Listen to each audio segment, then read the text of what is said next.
guys, here we are back at the shop, morning after the race again. Race didn't go as we hoped, obviously didn't have the finish we had, but in Matt and I's conversation after the race, to go back to when the front end of the car started acting how it was, and something we've been chasing for a few weeks, we kind of put the timetable together, and it was as we changed the shocks in the front end. We kind of changed the valving over to what Matt liked when he ran the super modified. Very successful super modified driver. You're going to listen to him. We think that they're absolutely, and man, Matt referred to it in the last video. He talked about stop trying to set it up like a super. I know what we have in them now is something that I've used the supers, and it doesn't seem to like it. That, you know, they're two different animals. So last night on the drive home, Matt was texting with Randy Cabral, multi-time NEMA champion, and they had a little discussion about shocks. So we're going to get the shocks off, and we're going to try to get them off over to Jamie Rouleau Racing Shocks, who does all our shocks. Get them on the shock dyno, and revalve them to the suggestions made by Randy. Also, if you're watching the video, you can see the front of that car when the weight comes off it, the wheels flopping all around. Well, that's normal but not normal. And I want to make sure we bought new kingpin bushings. We got a kingpin reamer coming this week so we can install them. We've only got one more race at Waterford, and why put in all this effort for one more race? Simple fact of the matter is this is going to give us good information for next year to let us know where we stand, and to give us a good footing with the car for next year. If we can figure out this gremlin at the last race of the year and get a decent car, doesn't matter where we finish, that sets us up for next year. Well, it always matters where we finish. That's a silly statement to make, but got a lot of work to do. One-man show again on a Sunday morning, which is perfectly fine. So I'm going to get started, get working, and see if we can get this thing ready to go.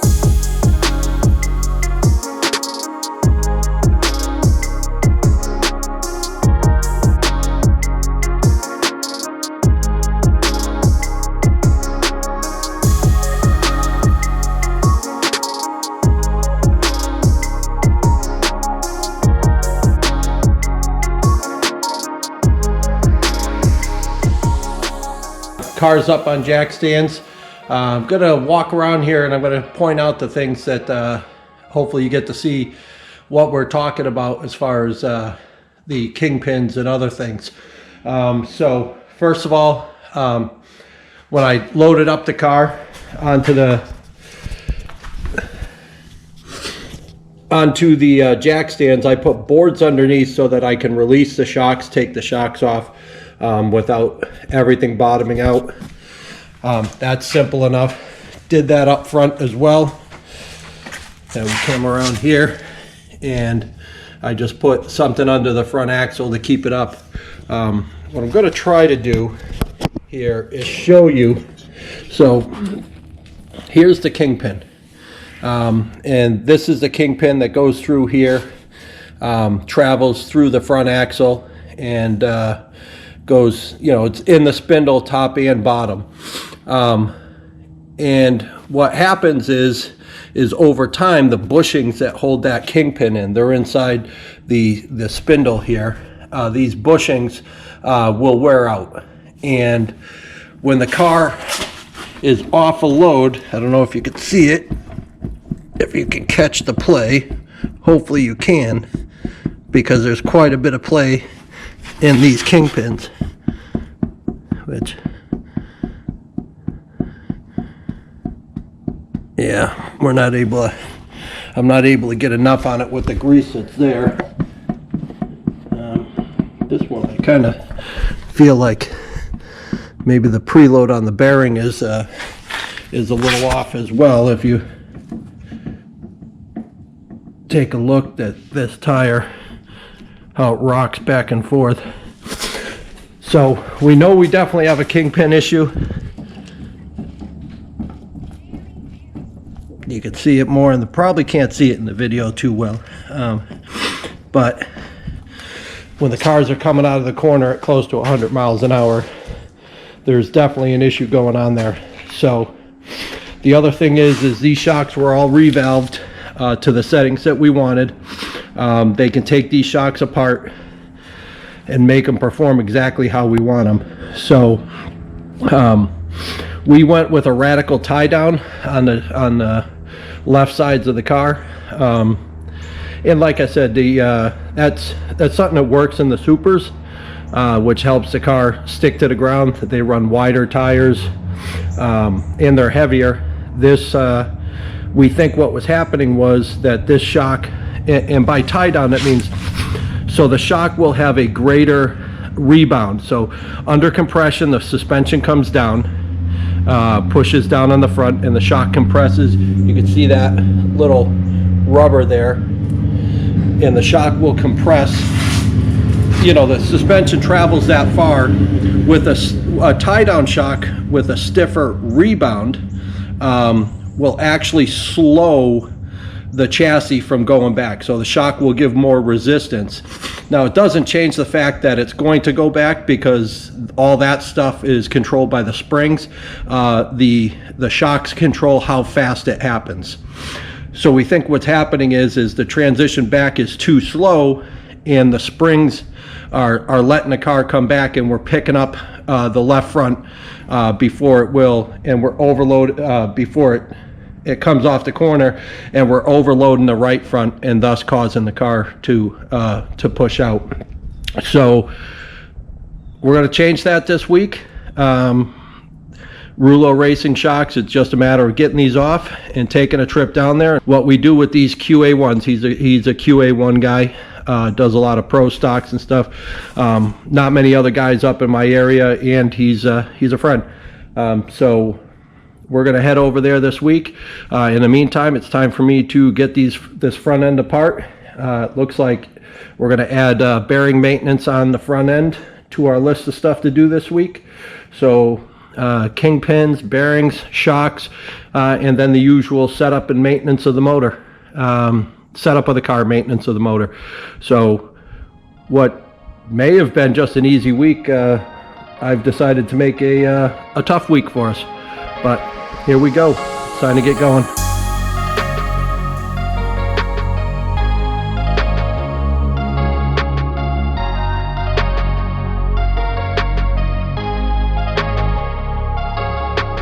So we're starting to get the suspension apart here, so you can really take a look at the kingpin.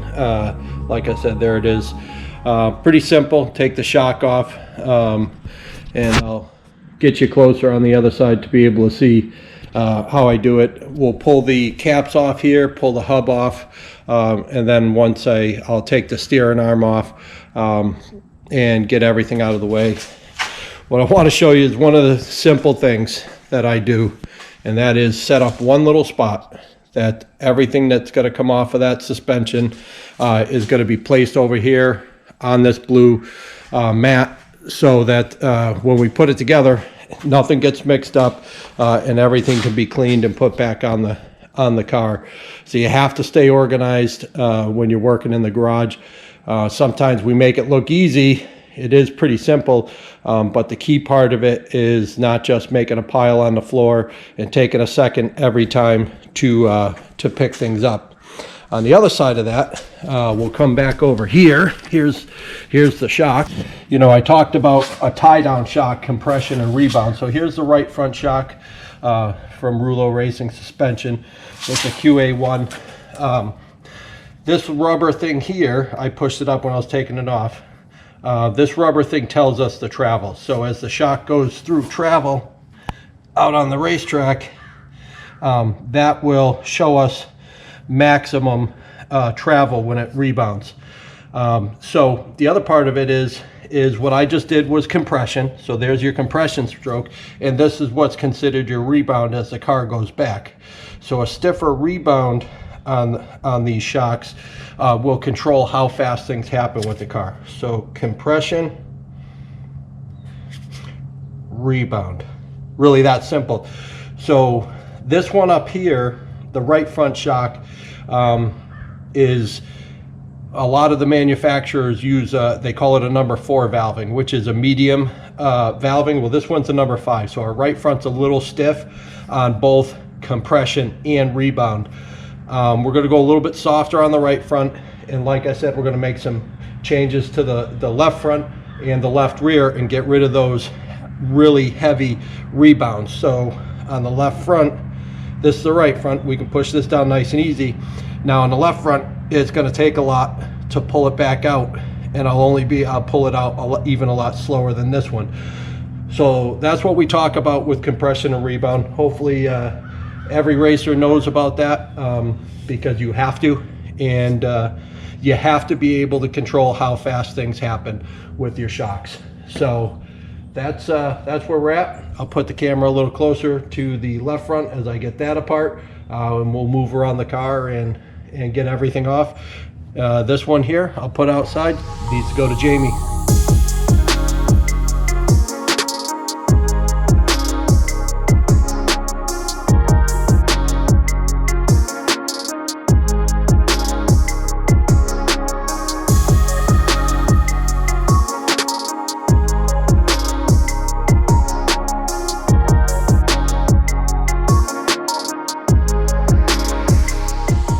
So we just had a moment, I'm sure you watched me in the time lapse trying to get the little clip off the outside of the snap ring off the outside of the bearing to get that off. These are kind of tough, and I found in Matt's toolbox, he has a set of needle nose like I do, that I can tell he's used to do this, because it works better. I tried the snap ring pliers, tried a couple that I had in mind. So when I got the snap ring out, I didn't stop coming out, which I should have relieved it inside, and it took off. So it shot across the garage. I heard it bounce around. Luckily, no windows were taken out. I came over here looking around for it because it sounded like it hit a bunch of metal or whatever. But it appears that we scored a basket here in this little bucket. So there she is. Luckily, I was able to find it. She took out some cobwebs, cleaned something around, but we'll get her cleaned up. And be careful with snap ring, guys. They are really spring loaded. And there it was. But in the meantime, show you, we'll be able to now, I'll be able to pull this little cap off. I'll unscrew, there's a little Allen here that sets this tightness. So I'll undo the Allen as to where the bearing is set, and I'll be able to pull this whole assembly off, and then we'll be 100% at the spindle. So here we go. I'm going to take the other side apart in live time. Hopefully I don't try to kill myself like I did on the other side. I also figured I would put the video to show video while I was doing this, just in case the snap ring does take off again, as you guys will see how crazy it was when I did the other side, or how irresponsible I might have been. Just kidding, just kidding. Cut that out, get that out of the video. All right. So here we go. There we go. That's how you do it safer. Don't do anything stupid like we did on the other side. So there's a little set screw that keeps the bearing preload from backing out. So I'll back the set screw off on this thing here. Able to pull the bearing right out. Well, loosen it right up.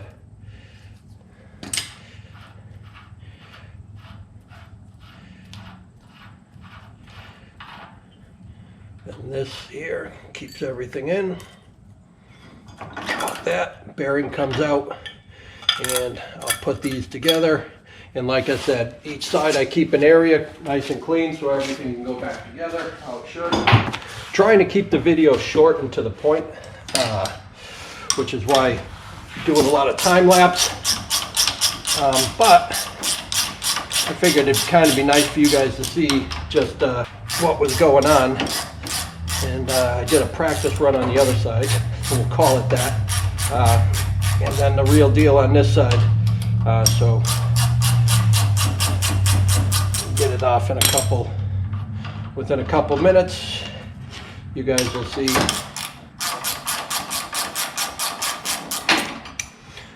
that if you're organized and you have the tools you need and you know what you're doing, well, take that out. We can never say know what you're doing if you're involving me. So, steering arms are off. Like I said, I got everything sitting in the car to make it easier for after. Set screws on the kingpin, on the axle. And one of them's a little loose. Wonder if that's not helping me at all. But yeah, like Ryan said before, this was my side, so there's nobody to blame over here but myself. So there's an Allen in the bottom of this. This little cap that holds the kingpin, it screws into the bottom. It keeps the kingpin in. So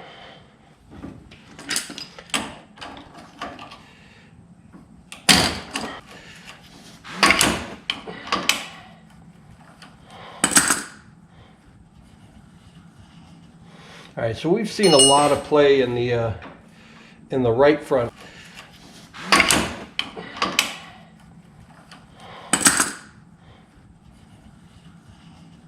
All right, so we've seen a lot of play in the right front, in the videos in the right front. I assumed it was all in the left front because we could also see that in the left front coming off of the corners from the from where we were sitting, especially at Lee. My brother pointed it out, but I definitely think that there's as much play on this side, if not more, in the kingpin. So we'll gonna put the new bushings in this week, hone them out so they're nice and tight, clean these all up, get some fresh grease in here. So if I hold my hand straight, you can see the amount of slop that's in that kingpin on that side. Oh yeah, and plenty up in there. And you can actually see on the kingpin itself where it's kind of been scarring a little bit. Look at that. Hopefully you can see that, the amount of play that has in it. So we'll get that fixed this week. Like I said, everything we're doing this week is to get ready for next year and just see where we're at. So that's how this comes apart. So everything's all apart. I'm going to do a little bit of cleaning up here and get the rear shocks off. And that'll be our game plan for now.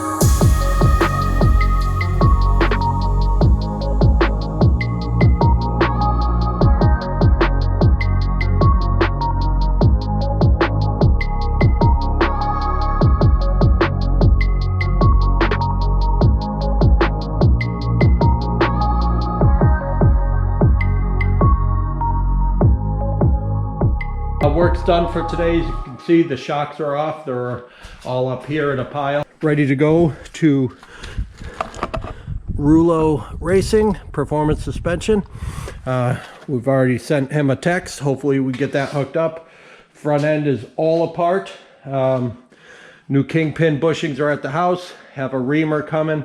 We'll hook them up in the mount them up in the machine so we can make sure that we can do everything straight later. And the bearing preload we think was wrong on the left front.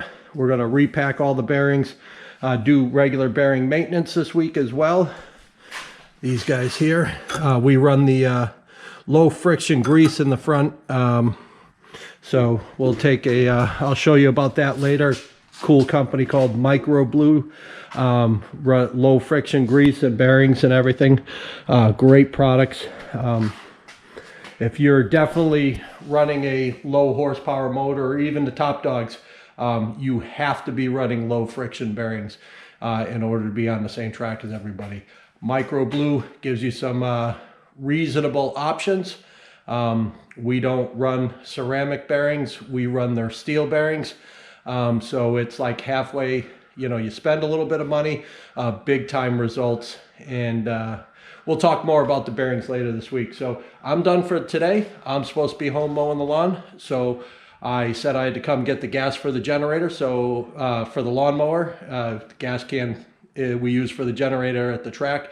So I am going to grab the gas can because that's what I was here to do. See ya. All right, guys, so here we are back at the shop. It's Thursday night. We've done a lot of work. We didn't have the camera last night, but I'm going to explain to you a couple little things here. So I'm going to put the camera down and show you what we did with the kingpins. As you can see behind me, the car is just about back together. So all the play we had in the kingpins trying to move it is non-existent right now. It's all gone. But there were a lot of moving parts and a lot of things going on the past couple days, so I'm just going to kind of explain to you what we did. So I showed you when we took all the spindles apart, we needed to get the bushings out of there. So here's the old bushings, simply put. Probably can't see in there, but they're worn out as far as they go. So this is the reamer for the newer to put the bushings in. Not going to try to get all this together, but in order to get the bushings out, the best way is to press them out. So I found this little spacer I had, and I put it in our mini lathe, and I turned it down so I could put it right into the bushing, and it would fit so that I could just tap the bushing out. And that's what we did. We tapped the bushing out, the old bushings out.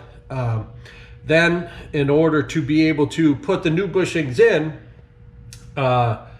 this here obviously is easy enough. Put it on the new bushing, the size is right, and I was able to put the new bushings in with the vise, line up the bleeder on the bleeder screw. Then we didn't have the ability to put this into a drill press or a lathe and set the spindles up right. So what I ended up doing was we did them by hand, slowly with the reamer to ream them out so that the kingpins would drop in. Then Matt pointed out that we could use this little spacer to guide the original, once we got through the first one, to guide it through the second one. And that worked pretty good. I think we're going to replace them again over the winter. What I'm going to do is make another one of these that's going to be the size of this, with the the ID of this, so that once we pass through the first one, we'll be able to sit it right on the shaft and get the second one. Otherwise, you have to use special equipment and machines, which we didn't have.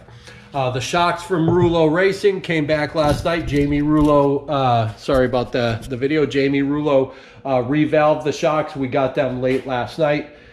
We put them on. So Matt and I are meeting here today, which he just pulled up. Might be walking in the door here saying, is Dennis talking to himself or not? But Matt and I are going to finish up the car, scale it, and get it ready to go. Load the trailer. We'll be heading out probably around 5:30 on Saturday morning. Pit gates open at 8. The track's about 3 hours away from our house. And we'll be practicing on the track by 10. We'll get you all that footage. Hopefully we can get the camera from DJ. Otherwise, it's all going to be filmed on the smaller cameras. But either way, we'll be able to put something together for you guys to be able to see. So let me touch base with Matt, see what's going on, and we'll go from there.